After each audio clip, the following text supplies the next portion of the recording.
हे इलेक्शन कमिशनला गेले होते। ज्या काही मतदार यादी आहेत त्या यादीमध्ये आमच्या सर्व पक्षांना त्याच्यावर आक्षेप आहे, आमच्या कार्यकर्त्यांना आहे, उमेदवारांना आहे। काही महिन्यांपूर्वी राहुल गांधीजींनी पहिल्यांदा हा मुद्दा काढला होता, ज्याला आपण वोट चोरी म्हणतो। याला आपण वोट चोरी म्हणा, खुर्ची चोरी म्हणा, हक्क चोरी म्हणा, लोकशाही चोरी म्हणा, काही म्हणा, पण चोरी नक्कीच झाली आहे असं आमच्या सगळ्यांचं त्याच्यामध्ये मत आहे। आज या प्रेस कॉन्फरन्सच्या माध्यमातून काही टेक्निकल गोष्टी हे आपल्या सर्वांना आम्ही दाखवून देऊ।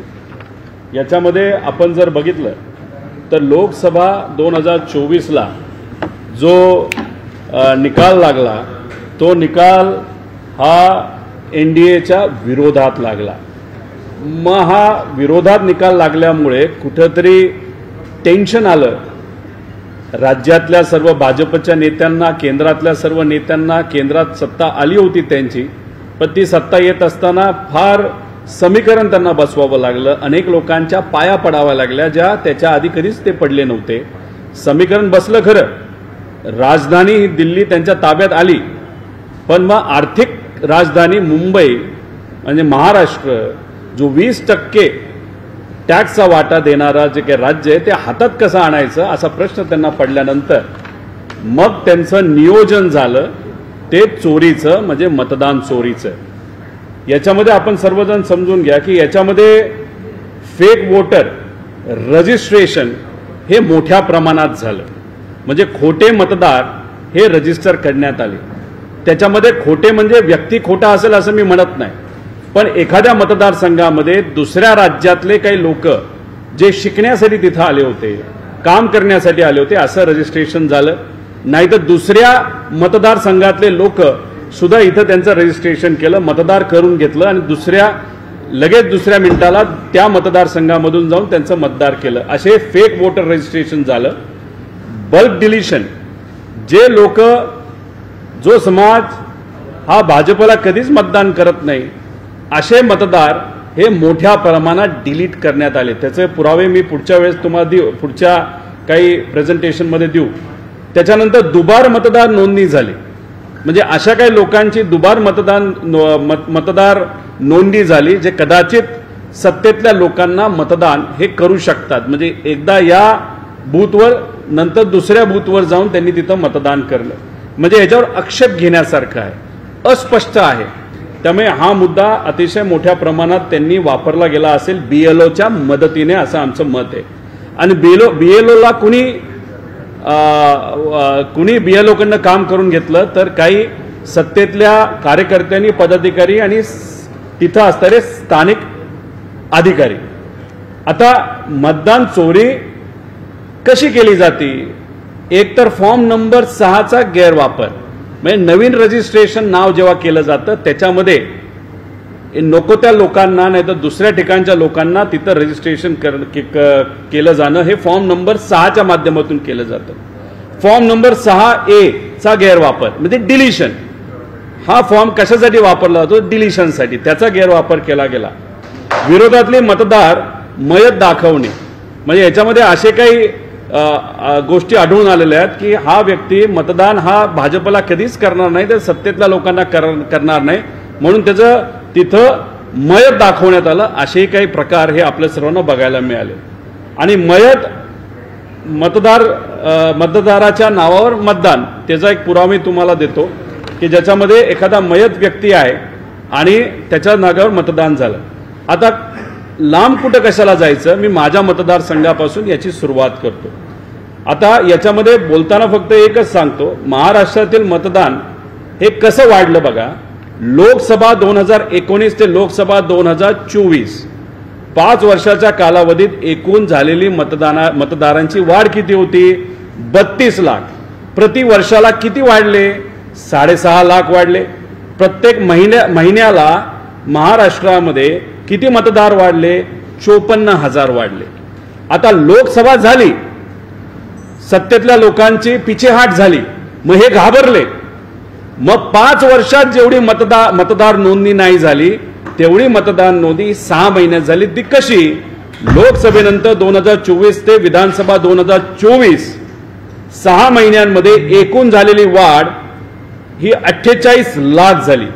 म्हणजे प्रत्येक महिन्याला 8 लाख लोकांची नावं मतदार यादीमध्ये आले. म्हणजे 2019 लोकसभा ते 2024 लोकसभा महिन्याला 54,000ची वाढ झाली.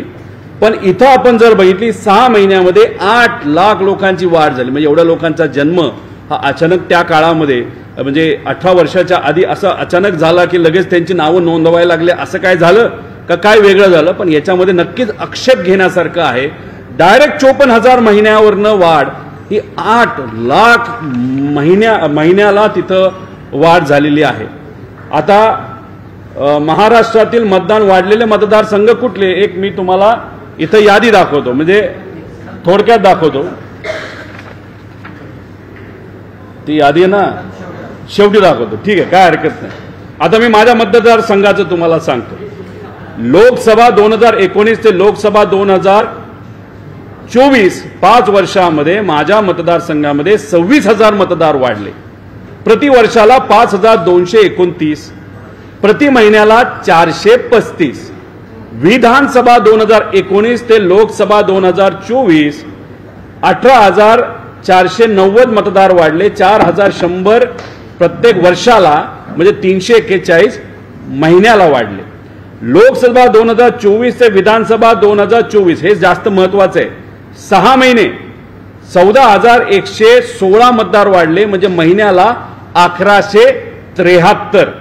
पण महत्वाचं असं आहे अशी यादी ज्याच्यावर आम्ही आक्षेप घेतो 31 ऑगस्ट ते 1 ऑक्टोबर 2024 ला म्हणजे एका महिन्यात या यादीवर आम्हाला आक्षेप घेता येत नाही. ही यादी ऑटोमॅटिकली ही लोड झाली. त्याचा विरोध सुद्धा आम्हाला करता येत नाही, आक्षेप सुद्धा करता येत नाही. एका महिन्यात त्यांनी किती मतदार वाढवले माझ्या मतदारसंघामध्ये 4,891 मतदार हे एका महिन्यामध्ये शेवटच्या यादीमध्ये वाढवले. त्याच्यामध्ये आम्हाला अधिकार सुद्धा नाही तिथं आक्षेप घेण्याचा. दुर्दैव आहे. लोकशाही मेली का काय नाही इलेक्शन कमिशन लोकशाहीला मारतं का काय असा प्रश्न हे बघितल्यानंतर आम्हा सगळ्यांना तिथं वाटतं. आता कर्जत जामखेड असेंब्ली अनालिसिस करूया.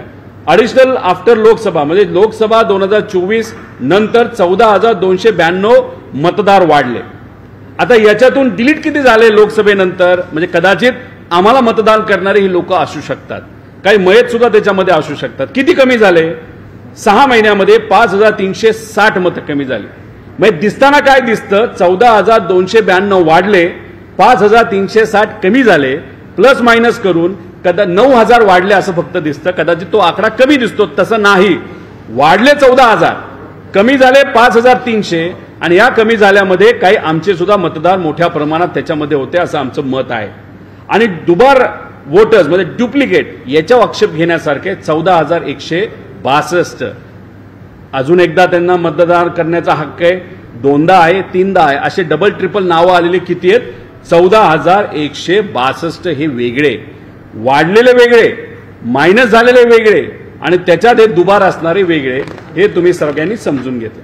आता हे कसं करतात काल कदाचित टेक्निकली काही लोकांनी सांगितलं नाही. हे टेक्निकली तुम्हाला सर्वांना सांगतो. फॉर्म नंबर 6चा गैरवापर म्हणजे नवीन यादी मतदारांची कशी ऍड केली जाते तर त्याला सगळ्यात महत्वाचं काय लागतं पुरावा लागतो. फोटो लागतो, राहण्याचा पुरावा लागतो. मग सगळ्यात सोपं काय तर आधार कार्डचा वापर केला जातो. आधार कार्डमध्ये काय लागतं पासपोर्ट साईज फोटो कुठेही मिळू शकतो. मोबाईल नंबर लागतो कोणाचाही टाकता येतो कुणी तिथं चेक करत नाही. पण आधार कार्ड हे सगळ्यात मोठ्या प्रमाणात दुर्दैवाने दुबार मतदार नोंदणी त्याच्याचबरोबर दुबार मतदानासाठी खोटे मतदार बाहेरून आणून इथं खोटे मतदार ऍड करण्यासाठी सगळ्यात मोठा वापर कशाचा झाला असेल तर तो आहे आधार कार्डचा. आता डुप्लिकेट नाव मतदार नोंदणीसाठी जर आधार कार्ड हा मेन मुद्दा असेल तर त्याचा हेरफार कसा केला जातो हे मी आता तुम्हा सर्वांना इथं दाखवतो. आता काय उदाहरण घ्यायचं मतदार कर्जत जामखेड अतिशय चर्चेत असणारा मतदारसंघ, अतिशय प्रामाणिक लोक, किती पैसा किती ताकद वापरा पण विचाराबरोबर प्रामाणिकपणे राहणारे लोक.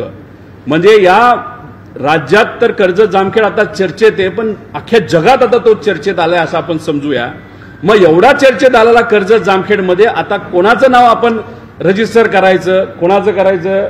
तर या जगातला सगळ्यात ताकदवान माणूस म्हणजे कोण? डोनाल्ड तात्या, ट्रम्प तात्याचं नाव आपण माझ्या मतदारसंघामध्ये रजिस्टर करू. कुठं करायचं? राशीनमध्ये करू. तिथं देवीचं मंदिर आहे. केलं का? सुरू केलं का? आता ही जी वेबसाईट असते ज्याचा वापर आता हे करणार आहेत, अशा अनेक वेबसाईट असतात. त्या वेबसाईट 4 दिवस चालतात, बंद पडतात, परत नवीन वेबसाईट काढली जाते, 10 दिवस चालते, बंद पडते. मग अशा पद्धतीने काही वेबसाईट ह्या बंद चालू होतात, त्याचा वापर केला जातो. इलेक्शन संपलं की बंद करतात. आम्हाला एक वेबसाईट तिथं आता सापडलेली आहे. चालू झालं का? आता याच्यामध्ये ह्याच्यावर घ्या ना, स्क्रीन शेअर करा ना. व्हिडिओ आहे का?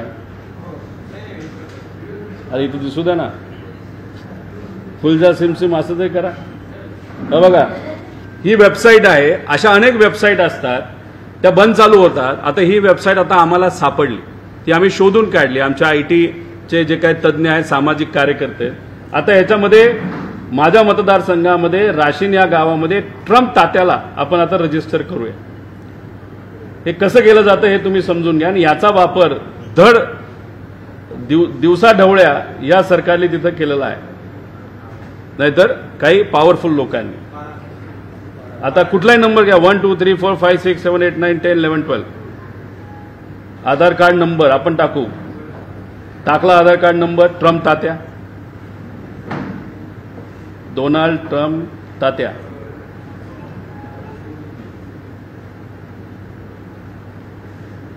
ठीक आहे. वडिलांचं नाव मला माहित नाही, जे करू. जे हाऊस नंबर माझ्या मतदारसंघात 0 हाऊस नंबरवर अनेक लोक रजिस्टर आहेत. 0 करा, नाही तर 7 करा. चला, नॉट 7. चला, काय हरकत नाही. गल्ली कुठलीही घ्या. गल्ली काय म्हणायची? हा, पांढरं. सॉरी, व्हाईट हाऊस नाही वापरायचं. पांढरा बंगला. पांढरा बंगला. राशीन गोंधळलेली गल्ली. महाराष्ट्र सिटी कर्जत. पिनकोड टाका कुठला. उद्या वरचा आलाय तो, कुठलाही घेता येतो, पण टाका कुठला असेल. खाली डेट ऑफ बर्थ ठाई टाका. आता कोणाला? हा, 127 वर्षाचं पण दाखवलंय. एक 200 वर्षापूर्वीचं दाखवा बरं जरा. हा, 1825 ब्रिटिश आले होते का तेव्हा? माहित नाही. जेंडर तुम्ही आता मी नाही ते सांगणार, ते तुम्ही बघा. बरं ठीक आहे, ते करा. नाही ना, बरोबर आहे. फिमेल आहे. पुढे काही उदाहरण दाखवतो तुम्हाला मेल फिमेलचं.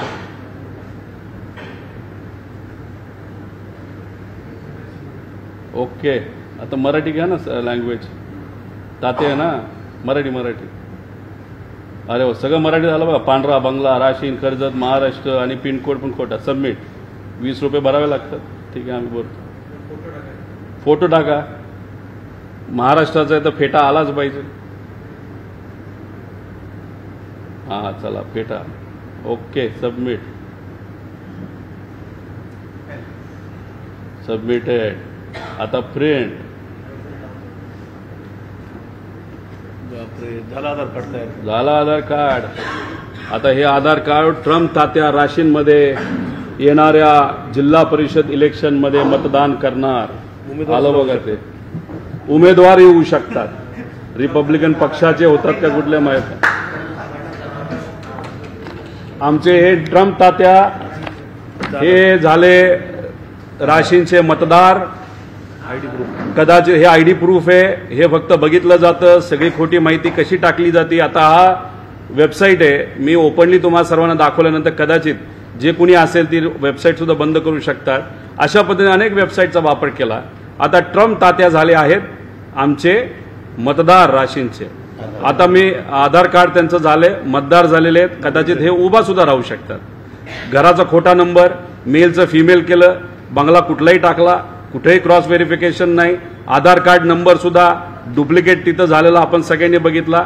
फक्त हे बघितलं जातं ना, अधिकारी डोळे झाक पद्धतीने अशा पद्धतीने मतदान तिथं करून घेतात. आता मी म्हणतो की ठीक आहे, तुम्ही म्हणाल डोनाल्ड ट्रम्प तात्याचं असंच करून टाकलं होतं. आता आपण बीडला कुठे आहे का ते मध्ये आम्ही अजून करायचं असेल तर तिथं करू शकतो. म्हणजे हे अशा पद्धतीने घोळ करून यांनी काय केलं आता मी तुम्हाला प्रेझेंटेशनमध्ये दाखवतो. माझ्या मतदारसंघाचा मुद्दा आहे, हे बघा, सुरू करा ना. कर्जत जामखेडची ही इन्फॉर्मेशन आहे. आम्ही इलेक्शन कमिशनवर आक्षेप घेतोय. इलेक्शन कमिशन ज्या पद्धतीने काम करतं, बीएलओ ज्या पद्धतीने काम करतात, जे कोणी सत्तेत असेल ते सत्तेत असणारे लोक इलेक्शन कमिशनचा, अधिकाऱ्यांचा, बीएलओचा कशा पद्धतीने गैरवापर करू शकतात हे तुम्ही बघा. एका व्यक्तीची 6 वेळेस मतदार यादीत नोंदणी आहे. एकच माणूस 6 वेळा आहे आणि हे डिलीट सुद्धा तिथं झालं नाही. म्हणजे हा व्यक्ती एकदा इकडं एकदा तिकडं कधी किती वेळा सुद्धा म्हणजे 6 वेळा मतदान करू शकतो. म्हणजे एक व्यक्ती, नंबर वेगळे वेगळे आणि शेवटच्या यादीत, ज्या यादीवर मला आक्षेप घेता नाही आला त्याच यादीमध्ये यांची नोंद झाली. म्हणजे एक व्यक्ती 6 वेळेस मतदार यादीमध्ये आलेला आहे. आता पुढचं, केवळ घरचा पत्ता बदलून एक व्यक्तीचे 3 ठिकाणी नोंदणी झालेली आहे. हे पुरावे इथं दिलेले आहेत बघा. याच्यामध्ये ते जॅकेट घातलेला माणूस आहे, याचं कोट घातलेला, केवळ घरचा पत्ता बदलला, फक्त घरचा पत्ता बदलला. कसा बदलला तर असा बदलला, सिस्टमच्या थ्रू बदलला. आणि किती वेळा त्याचं नाव आलं मतदार यादीत? 3दा आलं. ऑब्जेक्शन बीएलओली घेतलेलं नाही. बीएलओली तिथं जाऊन फिजिकली चेक केलेलं नाही. एकाच ठिकाणी जसं काय वरून आदेश आले तशा पद्धतीने असंच ओके ओके ते करत गेले. आता एकाच महिलेची एका ठिकाणी स्त्री तर दुसऱ्या ठिकाणी पुरुष म्हणून नोंदणी. म्हणजे इलेक्शन कमिशन लिंग सुद्धा बदलून टाकलं, जसं आपण ट्रम्प तात्याचं बदललं होतं. सगळं सेम, फक्त पुरुष आणि महिला अशा पद्धतीने चान्स आलं. आता एकाच महिलेची एका ठिकाणी स्त्री तर एका ठिकाणी पुरुष म्हणून नोंदणी. आता परत बघा, आणि फोटो सुद्धा म्हणजे घर क्रमांक सगळं सेम. आता याच्यामध्ये हा फोटो कोणाचा आहे?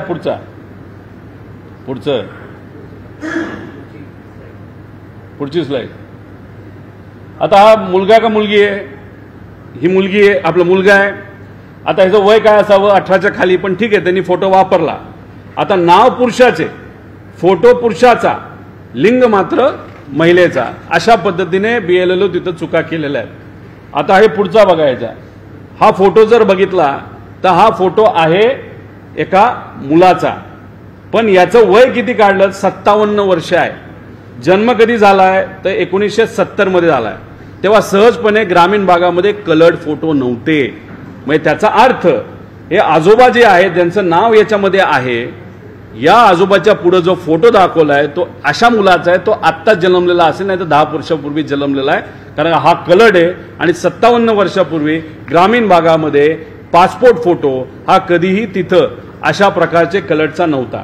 आता वय कमी पण फोटो बघा, 41 वर्षाचा फोटो वाटतो का आपल्याला? कदाचित टेन्शन घेऊन जर असं झालं असेल एका व्यक्तीचं तर काय सांगता येणार नाही. पण मग 41 वर्षाच्या व्यक्तीच्या समोर हा 70 वर्षाचा फोटो. आता पुढे बघा, म्हणजे घरच्या पत्त्यामध्ये थोडाफार बदल. म्हणजे काय केलं? लळाला ल केलं आणि त्याच्यात 2 दुबार नोंदणी तिथं झालेली आपण बघतो. फक्त एक अल्फाबेट बदललं म्हणजे त्याच्यामध्ये झालं. आता दुसरं बघा, एकाच व्यक्तीचे फोटो, एक झूम करून आहे आणि एक झूम आउट करून आहे. म्हणजे एक बारका फोटो आणि एक मोठा फोटो. मतदान तर ह्याली 100% केलं असेल आणि घर क्रमांक त्याच्यामध्ये बदल केलेला आहे 66 आणि एकामध्ये 138. वय सेमच आहे. आता एकाच व्यक्तीचे ब्लॅक अँड व्हाईट, म्हणजे एका महिलेचा फोटो, म्हणजे एकच महिला पण 2दा तिचं नाव आलंय, एकात कलर्ड आणि एकात ब्लॅक अँड व्हाईट. म्हणजे ब्लॅक अँड व्हाईट पण कदाचित हा 80-90 वर्षापूर्वीचा फोटो दिसतोय आणि घर क्रमांक एकात आहे एकात नाहीये. सगळ्यात कहर बघा, हा याच्यामध्ये दिसतंय का? कदाचित इलेक्शन कमिशन ज्या पद्धतीने काम करते हे बघून ही व्यक्ती भूत झाली असं आपल्याला म्हणावं लागेल, गायब झाली तिथून. पण हे मतदार यादीतला फोटो आहे. अदृश्य हात कोणाचा तरी असल्यामुळेच हे फोटो सुद्धा अदृश्य व्हायला लागले आणि यांचं नाव सुद्धा मतदार यादीमध्ये तिथं आलेलं आहे. आता हे झालं मतदारसंघाचं. माझ्या असे बरेच विषय आहेत, म्हणजे काढायला गेलं तर इथं 2 तास बसावं लागेल. आता आपण संगमनेर मतदारसंघाचं घेऊ. काल कदाचित थोरात साहेब होते आणि काही लोकांचं मत आलं की थोरात साहेब एवढं चांगलं काम करून शुगर फॅक्टरी, शिक्षण, दूध, लोकांचं काम, विकास कामं इतकं मोठं असून सुद्धा असं काय झालं. आता ह्याच्यामध्ये काही मुद्दे दाखवतो. ह्याच्यामध्ये हा जो व्यक्ती आहे सुयोग अनिल शिंदे नाव जबरदस्त आहे. आता नीलम सुयोग शिंदे. आता असं जर फोटो बघितला तर असं वाटतं की हे कदाचित पती पत्नी असतील. बरोबर का नाही? बरोबर आहे. पण आता ह्याच्यात मी आईचं नाव बघायला गेलो, रंजना अनिल शिंदे. परत या महिलेच्या इथं नाव काय? रंजना अनिल शिंदे. म्हणजे आई सेम, पण इथं नावं वेगळी. राहायला एकाच घरात आहेत. म्हणजे असं कुठेतरी पती पत्नी आहेत असं आपल्याला वाटतं, पण आईला बघितल्यानंतर बहीण भाऊ सख्खे आहेत असंही आपल्याला वाटतं. एकाच घरात राहतात. गजबच कारभार आहे. म्हणजे ह्याच्यामध्ये बहीण भावाचं लग्न सुद्धा यांनी लावलं का काय इलेक्शन कमिशनला, अशी आता तिची परिस्थिती सुद्धा सख्या बहिणी भावाचं. आता संगमनेरमध्ये ह्याच्यामध्ये बघा, बोगस मतदार ओळखता येऊ नये म्हणून काय केलं यांनी, फोटो लांबचे काढले आणि काय केलं, एकाच टेबलवर फोटो काढले आणि लांबून काढले, म्हणजे उद्या जाऊन कुणी ऑब्जेक्शन घेऊ नये. मग ह्याच्यात कुणी विद्यार्थी आहे, कुणी बिहारची विद्यार्थी आहे, कुणी अजून कुठेतरी आहे, नाव फक्त बदललं, फोटो दिला आणि करून घेतलं मतदार. त्यामुळे ह्याच्यात तुम्ही झूम केलं तरी तुम्हाला तिथं कोणाचा फोटो आहे हे कळूच शकत नाही. हे बीएलओचं काम होतं क्रॉस व्हेरीफाय करायचं, इलेक्शन कमिशनच्या यंत्रणेचं काम होतं की अशा गोष्टी घडू नये. दुर्दैवाने या संगमनेरमध्ये घडल्यानं, फक्त संगमनेरमध्ये घडल्यात असं नाही, त्या प्रत्येक मतदारसंघामध्ये तिथं घडलेल्या आहेत. आता बल्क डिलिशनचं जे मी म्हणत होतो, सरसकट डिलीट करून टाकले. हे बघा, हे कोणतं, ह्याच्यामध्ये काही जे नाव आहे ज्याच्यात डिलीट नाही लिहिलं त्याच्यामध्ये ते डिलीट नाही झाले आणि डिलीटेड आहेत. आता हे जर तुम्ही बघितलं, एका पेजवर ही मतदार यादी आहे. कदाचित हे लोक थोरात साहेबांना मतदान करणारच नव्हते म्हणून एकाच पेजवर सरसकट डिलीट त्यांनी करून दाखवलेलं आहे. मध्ये आधी 2-3 सोडले तर. म्हणजे कुठे ना कुठेतरी याच्यामध्ये एक विचार दिला गेला सत्तेतल्या लोकांतून आणि अशा पद्धतीने त्यांनी तिथं केलं. बल्क डिलिशनचं पुढचंही एक्झाम्पल तुम्हाला इथं मी दाखवलेलं आहे. ठराविक सोडले तर सरसकट डिलीटेड म्हणून त्यांनी यादी दाखवलं. कुठल्या यादीत? शेवटच्या यादीमध्ये. का त्या शेवटच्या यादीमध्ये त्यांनी केलं? कारण त्याच्यावर आम्हाला आक्षेप घेता येत नाही. डायरेक्ट मतदानाला ही लोक येतात, नाही तर येत नाहीत, आणि आले तर डिलीटेड नाव असल्यामुळे त्यांना मतदान करून देत नाहीत. आता धुळे ग्रामीणचं मी तुम्हाला काही उदाहरण ह्याच्यामध्ये दाखवतो. धुळे ग्राम पुढं. आता एकाच घरावर 2 जुळे भाऊ, म्हणजे वर खाली बघा जुळे भाऊ आहेत. पण आमचं असं मत आहे की हा फोटो बघा आणि या हिरोचा फोटो बघा, 1 वर्ष अलीकडचा फोटो असेल नाही तर पलीकडचा असेल, म्हणजे एकाच ॲड्रेसवर किती लोकांचं नाव रजिस्टर्ड आहे? 4 लोकांचं. फोटो तेच, त्याचेच फोटो, म्हणजे 4 जुळे भाऊ, नाव तेच, घर तेच, आणि मतदार यादीमध्ये त्यांचं नाव शाबूद आहे. आश्चर्य आहे. वय वेगळं दाखवले, फोटो सुद्धा वेगळे वापरलेत, पण चेहरा बघितला तर एकच आहे. त्याच्यानंतर एकाच महिलेला वेगवेगळ्या नावाने तिथं रजिस्टर केलं गेलं आहे. म्हणजे हे मी तुम्हाला सगळं उदाहरण दिलेलं आहे. माझ्या मतदारसंघामध्ये एक व्यक्ती असा आहे जो मयत दाखवलाय, पण तो जिवंत आहे. आणि त्याला जेव्हा आम्ही विचारलं की मतदान केलं का, तो म्हणतो हो आम्ही मतदान केलेलं आहे. हे उदाहरणं तुम्हाला सर्वांना दाखवले. बरेच उदाहरणं आहेत. खोलात गेला तर खूप काही तुम्हाला त्याच्यामध्ये सापडू शकतं. अजून एक इथं लातूरचं, उदगीरचं वेबसाईटवर आत्ता आहे. याच्यामध्ये हे वेबसाईटवर नाव आहे, त्याच्यामध्ये नाव सेम आहेच, गंगाराम शिंदे. पण किती वेळा रजिस्टर येतो तर त्याचा फक्त वोटर आयडी बदललाय, बाकी तो 4 वेळा आता इलेक्शन कमिशनच्या वेबसाईटवर आहे. हे आत्ता सापडलेला मुद्दा. त्यानंतर बालाजी कांबळे म्हणून आहे, ह्याचं 2 वेळा नाव आहे. आता इथं आमचे पवार म्हणून आले आहेत पदाधिकारी, हे आहे पिंपरी चिंचवड विधानसभा मतदारसंघ. यांनी एवढा अभ्यास केलाय, फिजिकली अभ्यास केलाय. आता ह्याच्यामध्ये काय त्यांचं मत आलंय, आक्षेप काय, 54,660 नावं ही लोकसभेनंतर वाढली, बरोबर ना पवार? याच्यामध्ये शिरूर विधानसभा मतदारसंघाची किती नावं आहेत? 10,230. वडगाव शहरीतली किती आहेत? 11,064. खडकवासल्यामधून किती रजिस्टर आहेत? 12,330. पर्वती मतदारसंघातले किती? 8,238. हडपसर मतदारसंघाचे किती आहेत? 12,798. 54,000 नावं वाढवली आहेत. मग हे आमचे कार्यकर्ते तिथं गेले माणसं शोधायला, एक सुद्धा माणूस तिथं सापडेना. जसं अशोक बापू पवारांनी सांगितलं, बसली लोक ही तिथं आणली, बसली तिथं आणल्यानंतर मतदान करून घेतलं आणि परत त्यांना बसली घेऊन पाठवलं. म्हणजे पैसे देऊन लोकांना मतदानाला आणलं, मतदान करून घेतलं आणि परत त्यांच्या मतदारसंघामध्ये पाठवलं. म्हणजे इथं तुम्हाला पिंपरीचं उदाहरण मी दाखवलं, ज्याच्यामध्ये 54,000चा घोळ झालेला आहे. विथ पुरावा सकट आम्ही तिथं दिलेला आहे. आता ह्याच्यात खोलात जायचं झालं तर याच्यात आमचं असं मत आहे की याच्यामध्ये एक मेथोडॉलॉजी डिझाईन केली गेली. आता ती कुणी डिझाईन केली असं आमचं मत आहे. दिव्यांग दिवे नावाच्या एका व्यक्तीने तिथं केलेली आहे. देवांग दवे ही व्यक्ती कोण आहे तर भाजपचे पदाधिकारी आहेत. मग यांनी काय केलं तर यांनी एक मेथोडॉलॉजीचा वापर केला. किती लोकांना काढायचं, कोणाला काढायचं, कोणाला घालायचं, टोटल कोऑर्डिनेशन कसं करायचं, काय करायचं. इलेक्शन कमिशन ही स्वायत्त संस्था आहे. या स्वायत्त संस्थेचं इंटरनेट नाही तर त्यांची वेबसाईट हे हँडल करण्याची जबाबदारी कोणाला इलेक्शन कमिशन दिली तर ही दवे नावाच्या या व्यक्तीला तिथं दिलेली आहे. इलेक्शन कमिशनच्या वेबसाईटवर काय काय माहिती असती, सगळी माहिती असते. आणि मग ही माहिती जर दवेला तिथं वेबसाईट वापरण्यासाठी दिला असेल, दवे हा जर भाजपचा पदाधिकारी असेल तर आमच्या आधी दवेकडे सगळी माहिती होती. त्याच्यामध्ये काय ऍड करायचंय, काय मायनस करायचंय हे दवेली त्या आमदारांना नाही तर उमेदवाराला विश्वासात घेऊन केलं असं आमचं ठाम तिथं मत आहे.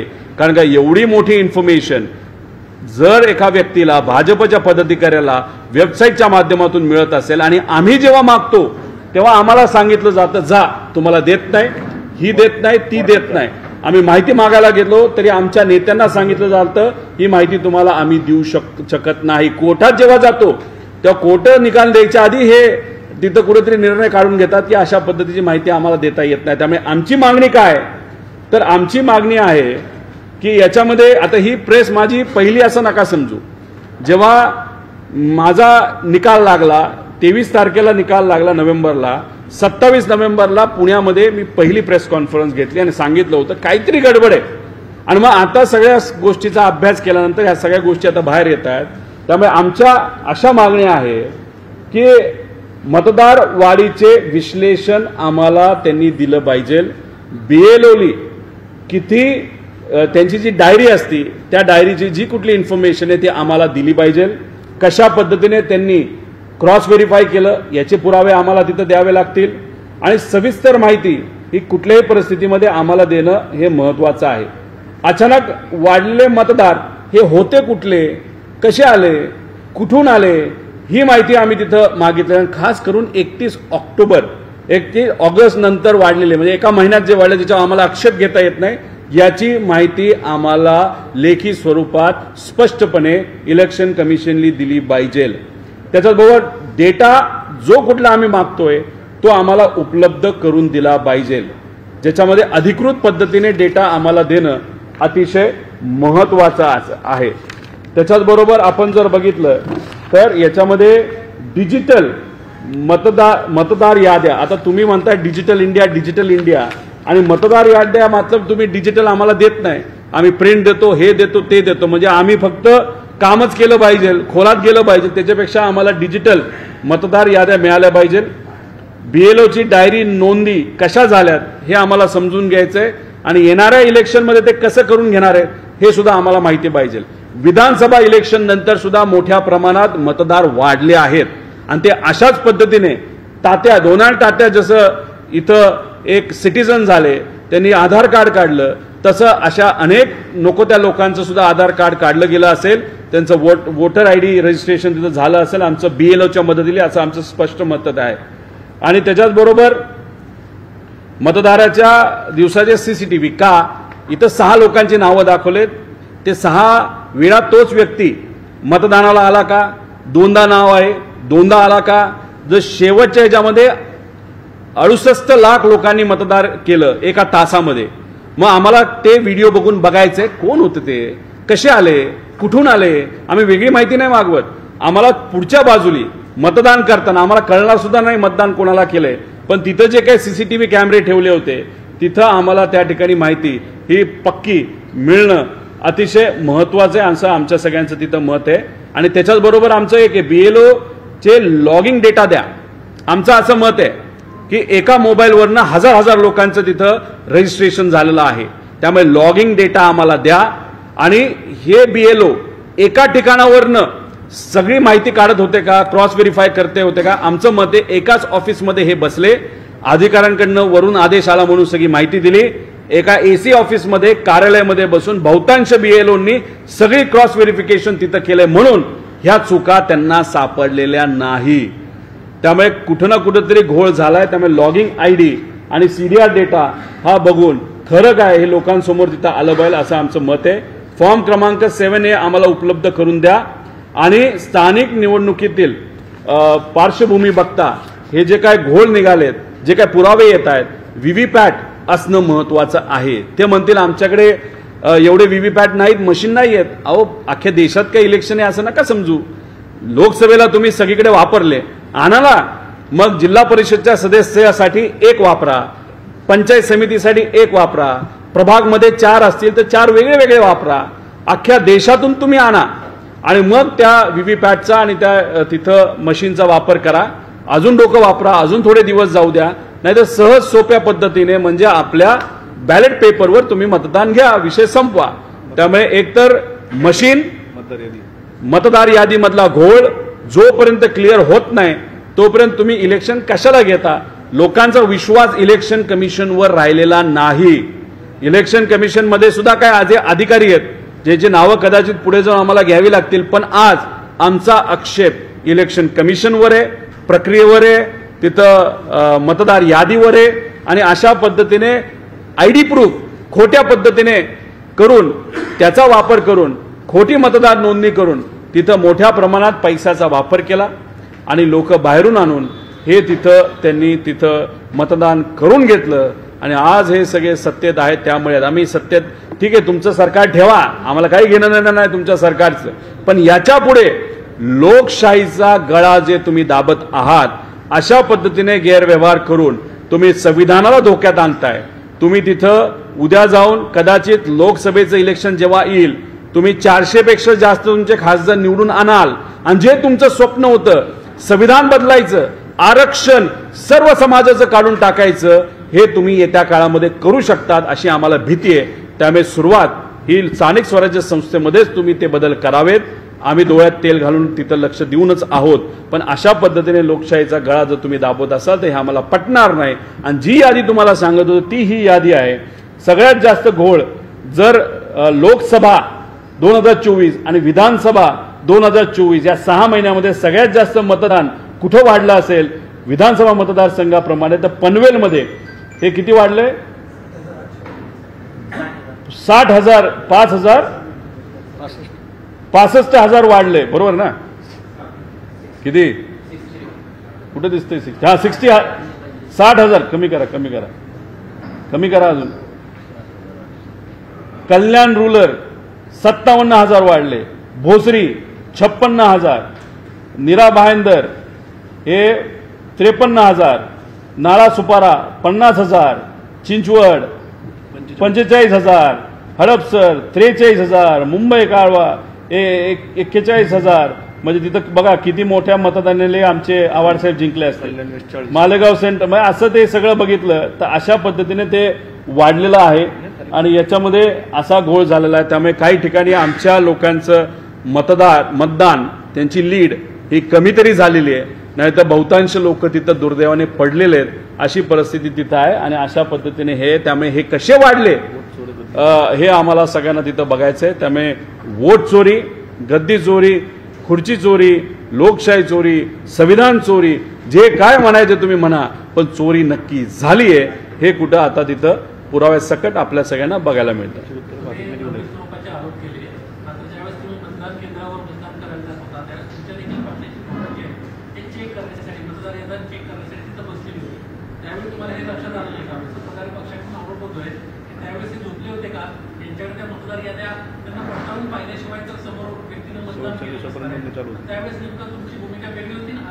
लोकसभेचं वातावरण बघता आणि विधानसभेचं वातावरण बघता लोकांच्या मनामध्ये एक भावना होती की काही केलं तरी आपण एनडीएचं सरकार नाही तर महायुतीचं सरकार या राज्यामध्ये आणायचं नाही। महाविकास आघाडीच्या बाजूली लोकांचा कौल होता। त्यामुळे आमच्या कार्यकर्त्यांपासून आमच्यापर्यंत आणि आमच्या नेत्यांपर्यंत आम्ही सर्वजण खुशीत होतो की आम्हीच निवडून तिथे येणार। एक दोन लोक अतिरिक्त करतात अशा कंप्लेंट त्यावेळेस तिथं आल्या होत्या, पण वातावरण असं होतं की मतदान चालू होतं की करून घ्या आपणच येतोय अशा वातावरणात आम्ही असल्यामुळे या सगळ्या छोट्या छोट्या गोष्टींकडे कुठंतरी आमचं दुर्लक्ष नक्की तिथं झालं असावं। आणि त्यानंतर आम्ही जेव्हा खोलात जायला लागलो तेव्हा खऱ्या अर्थाने चुका या कुठंतरी आम्हाला कळतात।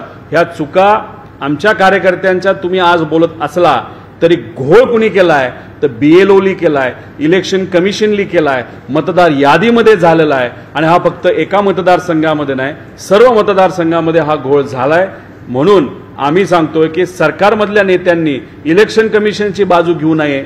आम्ही इलेक्शन कमिशनला विचारतोय हा घोळ झाला कसा, BLOला तुम्ही त्या ठिकाणी का सांगत नाही? आम्ही बोलतो इलेक्शन कमिशनला, आम्ही बोलतोय त्या इलेक्शन कमिशनच्या अधिकाऱ्यांवर, आणि उत्तर मात्र देतात हे भाजपचे नेते। मग मुख्यमंत्री साहेबांना थोडी आम्ही विचारतोय की बाबा काय झालं कसं झालं, तुम्ही नका देऊ उत्तर। इलेक्शन कमिशनली उत्तर तिथं आम्हाला द्यावं आणि आम्हाला व्हिडिओ जे आम्ही मागतोय ते व्हिडिओ तुम्ही द्या, आहे का धाडस असं आम्ही इलेक्शन कमिशनला तिथं म्हणतोय। आता याद्या आम्ही जेव्हा मागायला घेतो तेव्हा इलेक्शन कमिशन म्हणते राज्याचं, केंद्राची इलेक्शन कमिशनली याद्या बनवल्यात। अरे बाबांनो तुम्हाला अधिकार आहे, राज्यातलं इलेक्शन आहे, स्थानिक स्वराज्य संस्थेचं इलेक्शन आहे, तुम्ही त्या याद्या बनवल्या पाहिजे, क्रॉस व्हेरीफाय केल्या पाहिजे। तुम्ही कशाला ढकलताय केंद्र इलेक्शन कमिशनवर? सगळा घोळ आहे, सगळा असा कारभार आहे की लोकशाही याच्यामध्ये संपून जाईल अशी भीती आम्हा सगळ्यांना त्या ठिकाणी वाटते।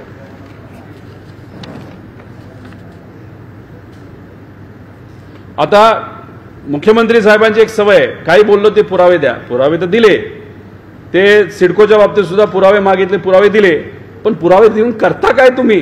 तुम्ही नुसते पुरावे मागता, मीडियासमोर फक्त वेळ मारून घेता, आणि हे सगळे पुरावे दिल्यानंतर मात्र तुम्ही म्हणता की नाही नाही असं नसतं तसं असतं, त्यावेळेस कळलं नाही का? म्हणजे झालं असं की लोक आज मरतायत, लोकशाही आज धोक्यात आली, आणि तुम्ही दाखले देताय की इंदिरा गांधींच्या वेळेस काय झालं, तिथं राजीव गांधींच्या वेळेस काय झालं, गेले तेव्हा काय झालं हे नाही, आजचं सांगा। आज लोक मरतायत, आज तुम्ही अशा पद्धतीने निर्णय घेताय, पण कधी अंगावर आलं तुमच्या वेळेस असं झालं, त्यावेळेस असं झालं? म्हणजे भूतकाळ, आम्हाला भूतकाळ नको, आम्ही युवा वर्ग आहोत, आम्ही 60% लोक आहोत। वर्तमान काळामध्ये तुम्ही काय करणार आहात, कारण भविष्य आज धोक्यात आहे। वर्तमानाबद्दल काय बोलायचं तुम्ही बोला, पण यावर कदाचित त्यांच्याकडे उत्तर नसावं, आणि उत्तर हे नेत्यांनी द्यावं अशी आमची अपेक्षा सुद्धा नाही। आमचं मत आहे इलेक्शन कमिशनवर। त्यामुळे येत्या काळामध्ये आमच्या सर्व नेत्यांच्या माध्यमातून ठिकठाकाने लोकांना हे सगळे विषय कळले पाहिजे, या अनुषंगाने आम्ही सर्वजण नक्कीच तिथे लढणार आहोत।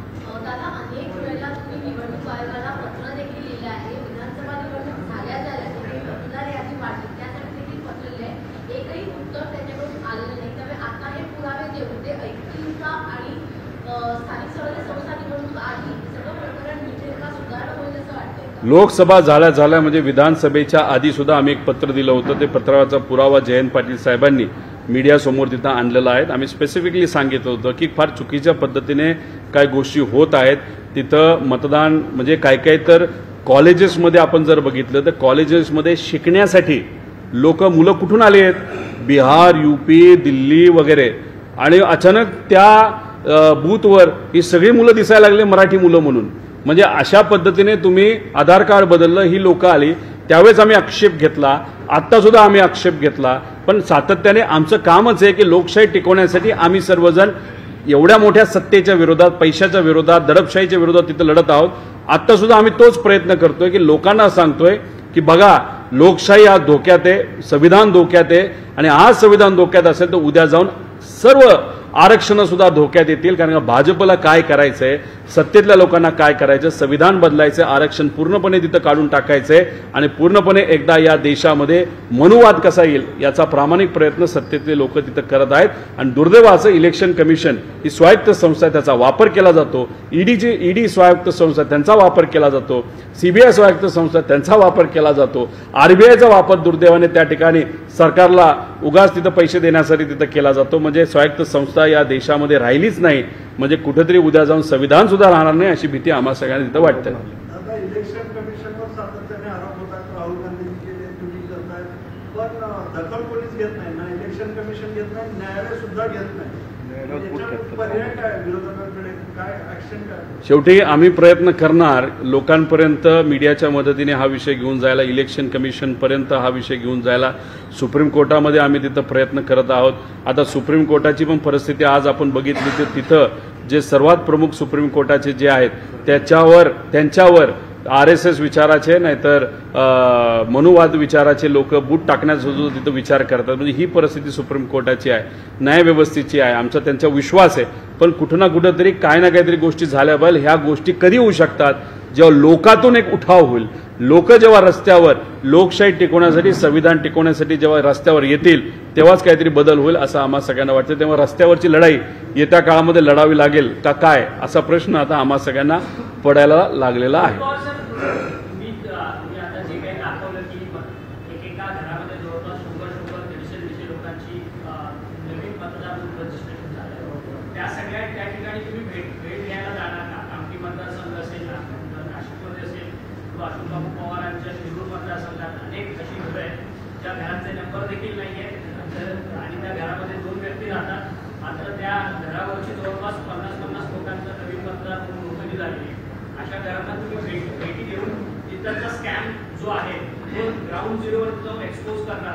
नाही, असं घर बघितलं पाहिजे ना, ज्या घरामध्ये सर्व धर्माचे, विविध जातीचे, विविध एज ग्रुपचे, वेगवेगळ्या भागातले एकाच घरात राहणारे लोक हे अशोक बापूंच्या पवार यांच्या मतदारसंघामध्ये आहेत. त्यामुळे दिवाळी साजरी करण्यासाठी या सर्व जे काही 180 लोक आहेत त्यांना थोडे पेढे वाटण्यासाठी, दिवाळी भेट देण्यासाठी 100% अशा काही घरं असतील तिथं आम्ही जाऊ आणि आमचे जे काही पदाधिकारी असतील त्या भागामध्ये ज्यांना कोणाला काही माहिती असेल त्या घरी जाऊन दिवाळी भेट नक्कीच देतील असं मला वाटतं.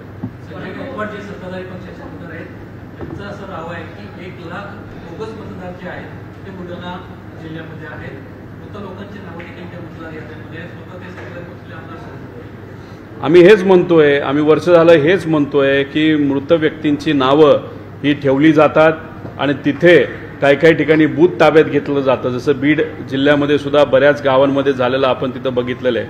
आणि मग तिथं काय होतं की मृत व्यक्तीच्या नावावर दुसराच कुणीतरी येतो, बटन दाबतो, निघून जातो. मग आम्ही जेव्हा CCTV कॅमेरा मागतो की तेव्हा CCTVमध्ये कळतं की बाबांनो कोण आलं, कुणी मतदान केलं.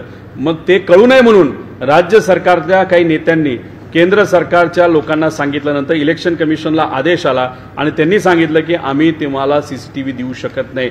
याच्यासाठीच आम्ही CCTV मागतो की हे खोट्या गोष्टी तिथं कळल्या पाहिजे. आता गायकवाड जे तिथं सत्ताधारी आमदार आहेत ते जर म्हणत असतील की बुलढाण्यामध्ये 1 लाख लोकांची नावं वाढली असेल तर आता घरचंच आहेर सत्तेतल्या लोकांना मिळाला असं आपल्याला म्हणावं लागेल. आणि मग अशा पद्धतीने आता सत्तेतलेच लोक बोलायला लागले. मग कुठं ना कुठंतरी आम्ही जो आवाज उठवतोय तो आवाज आता सत्ताधारी लोकांच्या कानावर पण ते कशा का निवडून आलेलं का असं ना.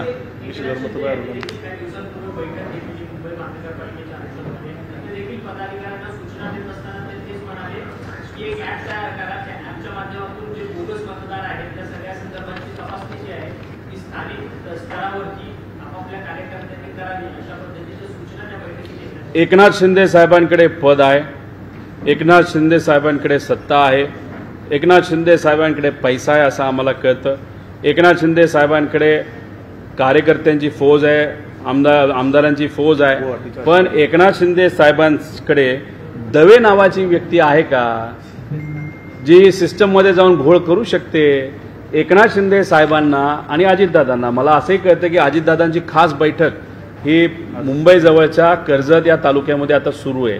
अजितदादांना सुद्धा आता भीती वाटायला लागलेली आहे की ज्या पद्धतीने महाविकास आघाडीचा पत्ता वोट चोरीच्या माध्यमातून सत्तेतल्या लोकांनी कट केला तसा आता येणाऱ्या मुंबई महानगरपालिका, ठाणे, कोल्हापूर, नागपूर, नाशिक असे जे काही मोठ्या महानगरपालिका जिल्हा परिषदच्या आहेत तिथं वोट चोरीचा वापर हा आमच्या विरोधात तर केलाच जाईल, पण आमच्याबरोबर हा एकनाथ शिंदे साहेबांच्या विरोधात सुद्धा केला जाणार आहे, अजितदादांच्या विरोधात सुद्धा केला जाणार आहे. म्हणून सत्ताधारी आमदार एकनाथ शिंदे साहेबांच्या पक्षाचे गायकवाड बुलढाण्याच्या बाबतीत ते बोलतायत आणि एकनाथ शिंदे साहेबांनी तिथं आता तिथं सॉफ्टवेअर आता वापर करण्याचा विचार करत आहेत की चोरी शोधली पाहिजे. म्हणजे भाजपवर ज्या पद्धतीने आम्ही आता बोलतोय तसं उद्या जाऊन एकनाथ शिंदे साहेब आणि अजितदादा सुद्धा बोलतील अशी परिस्थिती पुढच्या काही महिन्यांमध्ये 100% येऊ शकते. त्यामुळे कोण चोरी करते तर भाजपचे काही पदाधिकारी चोरी करत असावेत अशी शंका आम्हाला आहे आणि ती शंका याच्यासाठी वाढत चाललेली आहे. आम्ही बोलतो इलेक्शन कमिशनवर, उत्तर मात्र भाजप तिथं देत आहे. त्यामुळे तिथंच कुठंतरी काहीतरी गोम आहे नाहीतर अडचण आहे असं आमचं मत आहे.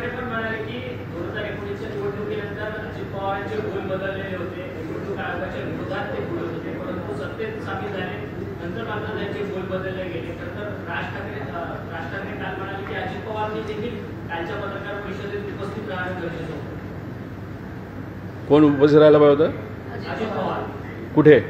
कालची जी विरोधकांची पत्रकार परिषद झाली त्या पत्रकार परिषदेत त्यांनी देखील उपस्थित राहणं गरजेचं होतं, कारण की 2019च्या निवडणुका झाल्या त्याच्यानंतर मात्र निवडणूक आयोगाच्या विरोधातली भूमिका अजित पवारांनी घेतली. मात्र सत्तेत सामील झाल्यावरती सत्ताधाऱ्यांचे बोल बोलले. हे कधीपर्यंत बोलतील? स्थानिक स्वराज्य संस्थेपर्यंत बोलतील. जेव्हा स्थानिक स्वराज्य संस्थेमध्ये त्यांना कळेल इलेक्शन कमिशनचा वापर करून अजितदादांच्या पक्षाचा काटा काढला, एकनाथ शिंदे साहेबांच्या पक्षाचा काटा काढला, त्यानंतर म्हणजे स्थानिक स्वराज्याचे इलेक्शन झाल्यानंतर मात्र एकनाथ शिंदे साहेब सुद्धा आमचे आणि अजितदादा सुद्धा हे तिथं इलेक्शन कमिशनला आमच्याबरोबर, आता राज ठाकरे साहेब आलेत, उद्या हे दोघं सुद्धा तिथं आपल्याला दिसतील लोकसभा आणि विधानसभा इलेक्शनच्या आधी, असं आपल्याला म्हणावं लागेल.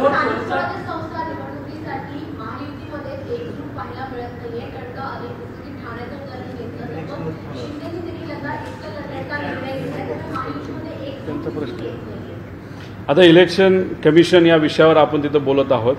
कुठं ना कुठं तरी आता त्यांच्यात वाद सुरू होतील.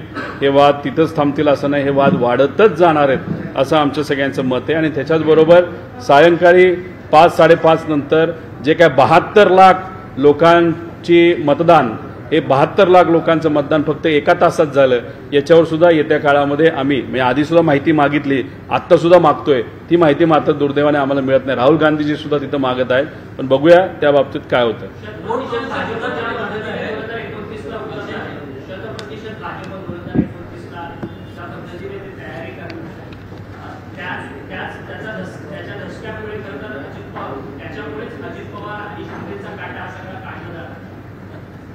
हे बघा, अजितदादांचे अनेक आमदार भाजपच्या संपर्कात आहेत.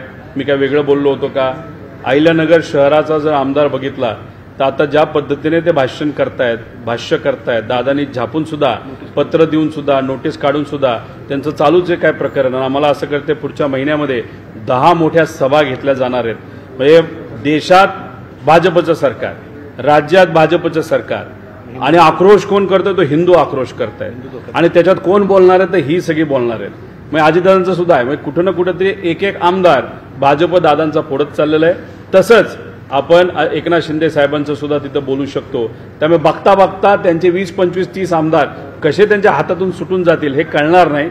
आणि काही नेते एकनाथ शिंदे साहेबांच्या पक्षामध्ये सुद्धा आहेत जे आता भाजपशी संपर्कात राहून हे सगळे आमदार फोडतायत. आणि अजितदादांच्या पक्षामध्ये सुद्धा जे कोकणातले मोठे नेते आहेत, तटकरे साहेब, ज्यांनी आता पक्ष ताब्यात घेतलाच आहे असं आपलं समजावं लागेल, त्यांच्या माध्यमातून काही आमदार असं बघता बघता 2029 लोकसभेच्या आधी बरेच आमदार हे भाजप बरोबर गेले असतील. पण लोकच इतकी कंटाळलेले असतील, उड्या मारणाऱ्या लोकांना हे आपण कुठेतरी झूमध्येच बघूया अशी भूमिका लोक घेतील, आणि सामान्य लोकांना मात्र निवडून देऊया अशी भूमिका लोक घेतील असा विश्वास आम्हाला सगळ्यांना वाटतो.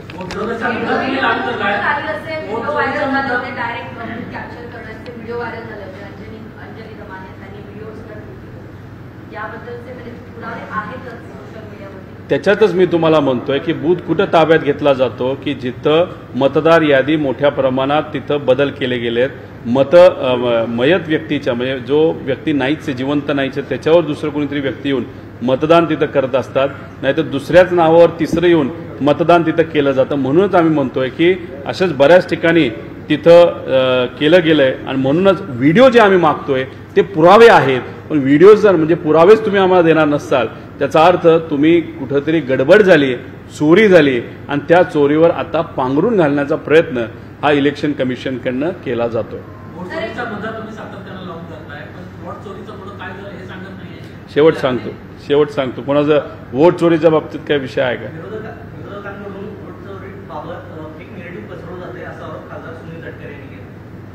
कोण म्हणलं? आता सुनील तटकरेंबद्दल मी बोललो.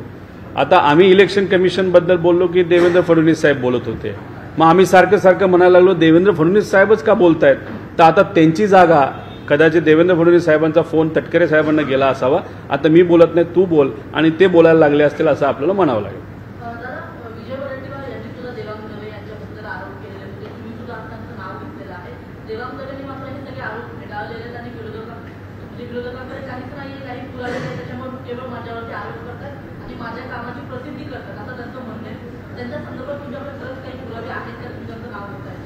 दवे नावाच्या व्यक्तीने इलेक्शन कमिशनची वेबसाईट मेंटेन करण्याचा कॉन्ट्रॅक्ट घेतला होता का?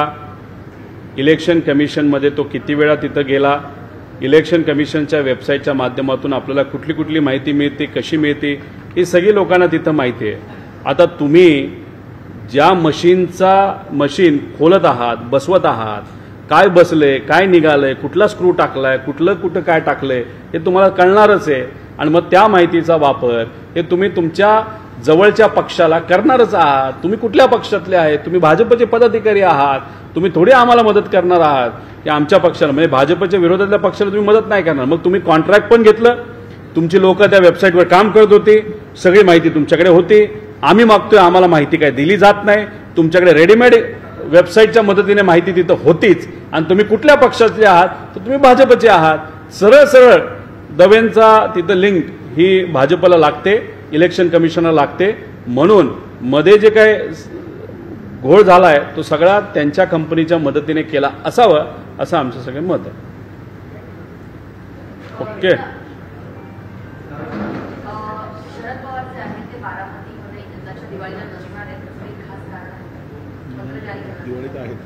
नाही, दिवाळीत ते तिथं असतील, पण मोठ्या प्रमाणात पाडव्याच्या दिवशी पवार साहेब जे लोकांना भेटत असायचे ते मात्र यंदा कदाचित ते होणार नाही. त्याचं मुख्य कारण त्यांचे धाकटे बंधू प्रताप पवार साहेब यांच्या पत्नी ह्या नुकत्याच दुर्दैव त्यांचं तिथं निधन झालं आणि कुटुंबामध्ये एक वेगळं वातावरण, दुःखाचं वातावरण असल्यामुळे तो निर्णय पवार साहेबांनी आणि कुटुंबाला तिथं घेतला आहे.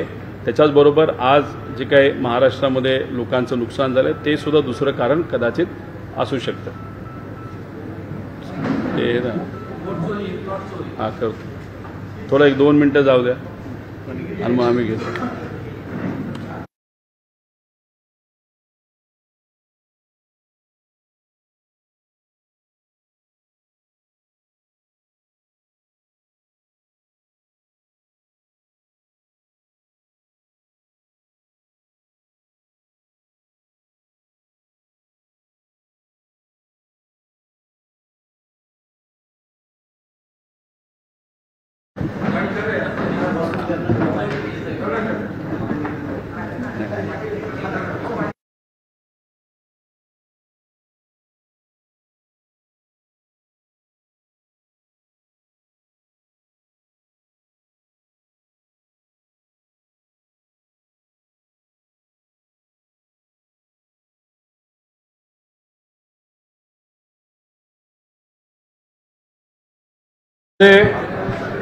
आपल्या सर्वांना एक फार महत्त्वपूर्ण माहिती ही मला इथं द्यायची आहे. माझ्याबरोबर वकील स्वप्नील सर इथं आहेत, ज्यांचं सिटिझन्ससाठी म्हणजे नागरिकांसाठी काम करणारं एक फोरम आहे.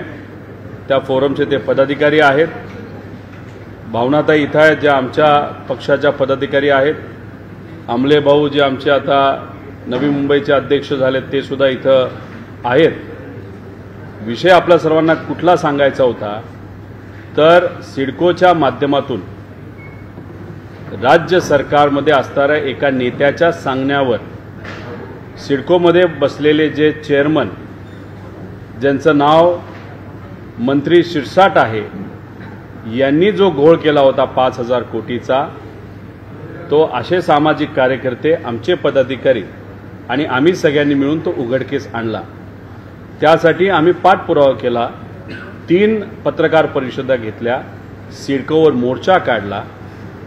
सुप्रीम कोर्टामध्ये काही सामाजिक कार्यकर्ते हे या विषयाच्यासाठी लोकांच्या बाजूली, भूमिपुत्रांच्या बाजूली कोर्टात गेले, सुप्रीम कोर्टात गेले. भावनाताई ह्या लोक आयुक्तमध्ये न्याय मागण्यासाठी आता तिथं गेलेल्या आहेत.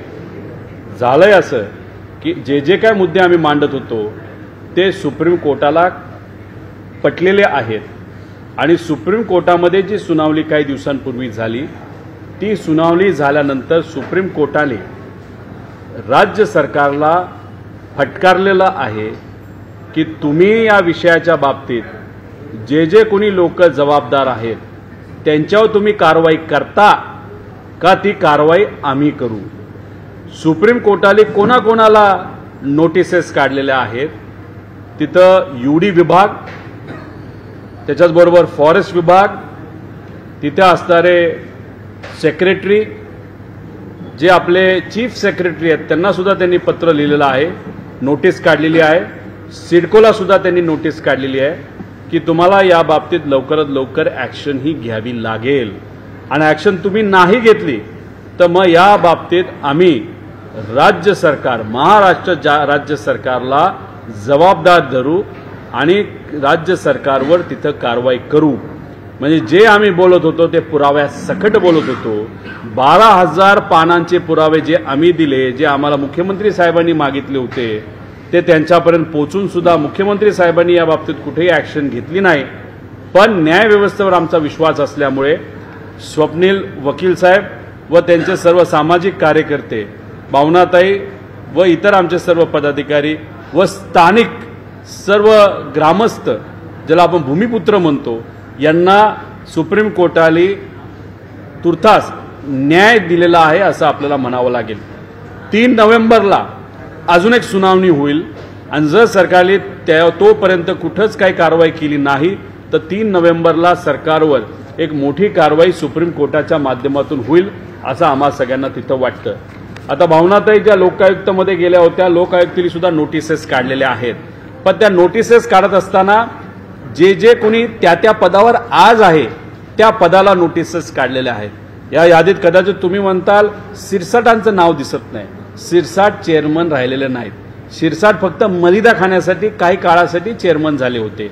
त्यांनी तो मलिदा खाल्ला, इलेक्शनमध्ये तो पैसा वापरला, ते सत्तेत आले, त्यांना भेट त्यांच्या नेत्यांकडून मंत्रिपदाची मिळाली, त्या मंत्रिपदाला सुद्धा न्याय ते देत नाहीत. त्यामुळे त्यांचं नाव आत्ता नसेल, पण पुढे जाऊन जेव्हा सुनावणी होईल त्या सुनावणीमध्ये कार्यकर्त्या म्हणून आणि सामाजिक काही लोक म्हणून त्यांनी जे नावं घेतली जातील त्याच्यामध्ये शिरसाटांचं नाव घेतलं जाणार, त्यांचं नाव याच्यामध्ये इन्क्लूड केलं जाणार. त्यामुळे आता लोक आयुक्ताला सुद्धा ही इन्फॉर्मेशन आम्ही दिलेली आहे आणि सुप्रीम कोर्टात हा विषय चालत असल्यामुळे तिथं सगळे पुरावे आणि सुप्रीम कोर्टाने यांच्या बाजूने निर्णय दिल्यामुळे आता लोक आयुक्त सुद्धा त्याच्यामध्ये डोळ्यात तेल घालून एक योग्य असा निर्णय घेईल असा विश्वास त्या ठिकाणी आम्हा सगळ्यांना वाटतं. आता पुढे दिवाळी आहे, त्यामुळे दिवाळी असल्यामुळे कुठेही आम्ही तिथं आंदोलन करणार नाही.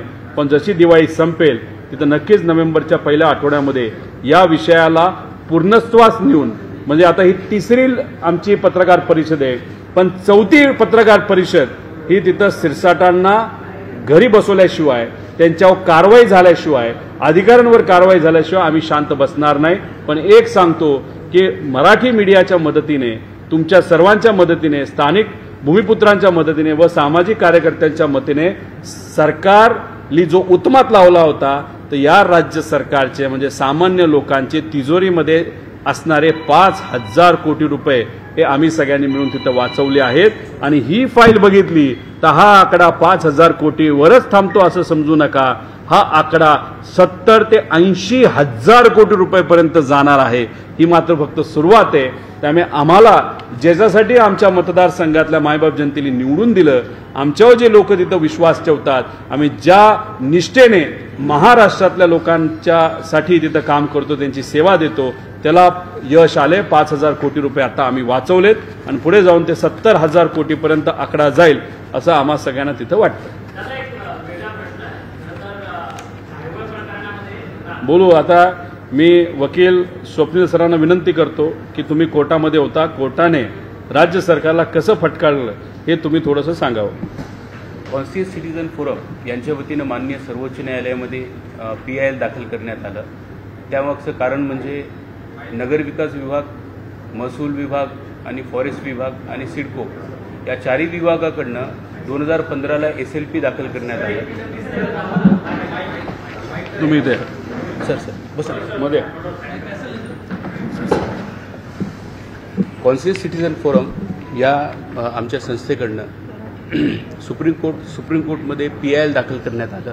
त्या PIL दाखल करण्यामागचं कारण म्हणजे नगरविकास विभाग, महसूल विभाग, फॉरेस्ट विभाग आणि सिडको विभाग यांच्यातर्फे 2015ला SLP दाखल करण्यात आलं. ते SLP दाखल करण्यामागचं कारण असं आहे की बिबलकर हे कुटुंब आहे, त्यांना जे जमीन मिळाली होय इनामी जमीन, ते इनामी जमीन संपूर्ण सरकार जमा झालेली आहे. कारण अबोल्युशन ऑफ इनाम ॲक्ट हे 52 आणि 53 1952 आणि 53मध्ये आल्याप्रमाणे त्यांच्या शपथपत्राच्या आधारे सुप्रीम कोर्टमध्ये दाखल करून सुप्रीम कोर्टाने त्याचं संज्ञान घेऊन स्टे दिलेलं होतं 2015मध्ये. स्टे दिलेलं पण असताना सिडको आणि नगरविकास विभाग त्याच्यामध्ये पार्टीसुद्धा असताना आणि सिडकोनी 30 वर्षापासून मागील बिवलकर कुटुंब हे 12.5% भूखंडासाठी अपात्र आहेत असं वेळोवेळी 4 MDंनी सांगून पण म्हणजे त्यांचं अर्ज अपात्राची अर्ज म्हणजे अपात्र आहेत असं अर्ज दिल्यानंतर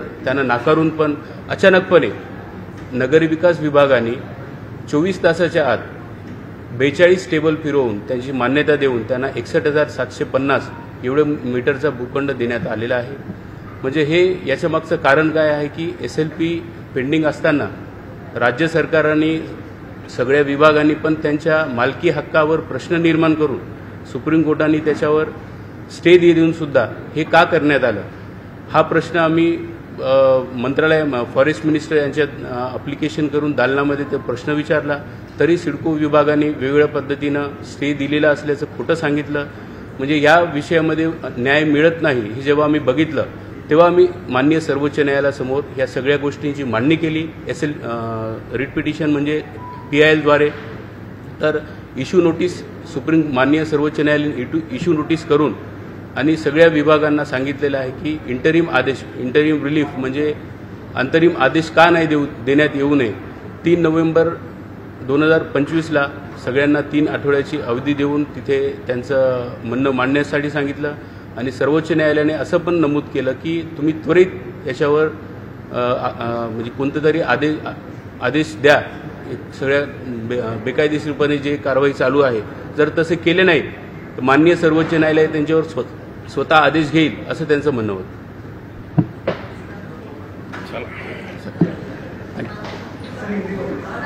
हिंदी बोलते. देखो अभी मैंने एक प्रेजेंटेशन किया था. कल हमारे जो सब पक्ष के नेता थे, राष्ट्रवादी शरद चंद्र पवार पक्ष, कांग्रेस पक्ष, उसके साथ उद्धव ठाकरे साहब उनका पक्ष और राज ठाकरे साहब, ये जो मनसे के नेता है वो खुद वहाँ पे थे और वहाँ पे इलेक्शन कमीशन के साथ उनकी चर्चा हुई थी. अभी चर्चा किस सिलसिले में हुई थी तो जो वोटर लिस्ट है उसमें जो गलतियां है उसमें एक व्यक्ति के 2 बार 3 बार 4 बार जो नाम आए हैं रॉन्ग रेसिडेंशियल प्रूफ देते हुए वहाँ पे रजिस्ट्रेशन जो वोटर का हुआ है, ऐसे अलग अलग विषय पे उनकी चर्चा हुई थी. अभी कल उन्होंने वो मुद्दा वहाँ पे प्रस्तुत किया, वहाँ पे प्रेस कॉन्फ्रेंस हुई. आज इस प्रेस कॉन्फ्रेंस के माध्यम से यहाँ पे मैंने ऐसे बहुत सारे एग्जाम्पल्स वहाँ पे दिए थे कि एक व्यक्ति 6 बार उसका रजिस्ट्रेशन हुआ है, एक व्यक्ति उसका 2 बार है, 3 बार है, एक व्यक्ति का नाम सेम लेकिन उसका जो पुरुष या महिला ये जो सेक्स का ये जो होता है रेफरेंस वो चेंज हुआ है, एक व्यक्ति जो मरा दिखाया गया है उसने खुद वहाँ पे मतदान किया है। ऐसे बहुत सारे विषय थे, उसके प्रूफ आज इस प्रेस कॉन्फ्रेंस के माध्यम से मैंने दिए। हमारा कहना यह है कि सरकार में ऐसे लोग हैं कि जो इलेक्शन कमीशन के साथ चर्चा करते हुए टेक्निकली सब मदद सत्ताधारी को वहाँ पे की जाती है, अधिकारी को इस्तेमाल किया जाता है, बीएलओ जो अधिकारी होता है उसका इस्तेमाल किया जाता है और वहाँ पे वोटर लिस्ट में बहुत बड़ी अफरा तफर वहाँ पे होती है। इसलिए हम सबका कहना है कि अगर लोकशाही और संविधान संभालना है, उसको टिकाना है, तो इस तरीके का इलेक्शन ये उचित नहीं होगा। इसलिए जब तक ऑब्जेक्शन पूरे नहीं किए जाते, जो भी ऑब्जेक्शन विरोध के पार्टी ने वहां पे लिए गए हैं, जो हम बता रहे हैं उसको क्लैरिफिकेशन जब तक नहीं दिया जाता तब तक वहां पे ये इलेक्शन नहीं होना चाहिए, ऐसे हमारी भूमिका है।